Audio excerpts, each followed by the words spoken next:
નવરાત્રિના 5મા દિવસે પૂજાતું સ્વરૂપ સ્કંદ માતા છે. તેઓ ભગવાન કાર્તિકેયની માતા છે, તેથી સ્કંદ માતા તરીકે પ્રસિદ્ધ છે. તેમની ગોદમાં સ્કંદ કુમાર સવારે છે અને તેઓ સિંહ પર બિરાજે છે. માતાનું આ સ્વરૂપ માતૃત્વ અને શૌર્યનું પ્રતીક છે. પૌરાણિક વાર્તાઓ પ્રમાણે એક વખત તારકાસુર નામના રાક્ષસે સ્વર્ગમાં ભયંકર ત્રાસ મચાવ્યો હતો. દેવતાઓ જાણતા હતા કે આનો સંહાર માત્ર ભગવાન શિવના પુત્ર દ્વારા જ શક્ય છે. ત્યારે માતા પાર્વતીએ સ્કંદ કુમારને જન્મ આપ્યો. જ્યારે અસુરોનો ત્રાસ અસહ્ય થયો ત્યારે સ્કંદ માતા તેમના પુત્રને લઈને યુદ્ધભૂમિમાં ઉતર્યા. યુદ્ધ શરૂ થયું. તારકાસુરની સેના અસંખ્ય હતી. સ્કંદ માતા તેમના એક હાથમાં કમળ લઈ શાંતિ સ્વરૂપે હતી, પણ તેની આંખોમાં જ્વાળા ઝળહળતી હતી. તેઓ સિંહ પર બિરાજીને અસુરો પર પ્રહાર કરતા હતા, જ્યારે સ્કંદ તેના શસ્ત્ર વડે અસુરોનો નાશ કરતા હતા.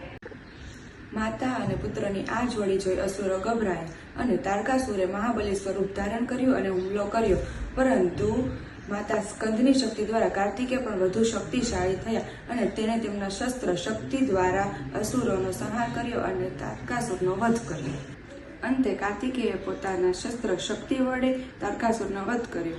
આ વિજય પછી દેવતાઓએ સ્કંદ માતાની સ્તુતિ કરી અને સ્વર્ગમાં દેવતાઓને શાંતિ થઈ અને ભક્તોમાં પણ વિશ્વાસ જાગ્યો કે માતૃત્વ એ કોઈ પણ શક્તિને અપરાજિત કરી શકે છે. સ્કંદ માતાની કથા પરથી આપણને શીખ મળે છે કે માતૃત્વ માત્ર પ્રેમનું જ નહીં, પરંતુ અપરાજિત શક્તિનું પ્રતીક છે. માતાના આશીર્વાદથી આપણે કોઈ પણ દુશ્મનને હરાવી શકીએ છીએ.